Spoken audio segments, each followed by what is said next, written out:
મારું નામ શાંતિલાલ દેવજીભાઈ પટેલ, ગામ ખીરસરા રોવા, કચ્છ. આ ફળમાખીના નિયંત્રણ માટે એને લગાવવા માટેનો ચોક્કસ સમય મર્યાદા, ઝાડમાં કોઈ પણ ફ્રૂટ ઝાડ હોય એનું ફ્લાવરિંગ સમય ઉપર જ લગાવવામાં બહુ મહત્ત્વનું છે. પછી આની જે કામ કરવાની ક્ષમતા છે 35 થી 45 દિવસ સુધી આ પ્રોડક્ટ કામ કરશે.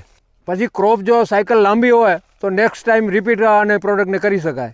આમાં ઝાડની સાઇઝ છે જનરલી 10 વર્ષથી નાના હોય તેમાં એક ટપકું કરવાનું આવે, ને જો મોટા હોય ઝાડ આ જેવું કરે, આમાં યાર મોટું છે તો આમાં 2 વખત કરવાના છે ટપકા. હવે આમાં એક ખાસ એ જ ધ્યાન રાખવાનું છે કે એના ઉપર સીધું સૂર્યનો પ્રકાશ અને હવા ના આવવી જોઈએ, કારણ કે માખી છે ને સ્થિર વાતાવરણ અને છાયામાં બેસશે એટલે.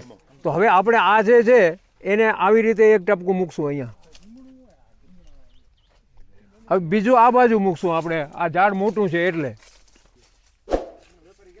હવે આ ટપકું છે એ આપણે ઉપર પેસ્ટની માફક, પેન્ટની માફક લાંબુ નથી કરવાનું. જેવો કરે એક દાણો મૂકી દેવાનો ચણાની દાળ જેવો, તો એના ઉપર માખ આકર્ષાશે ને આવીને ખાશે.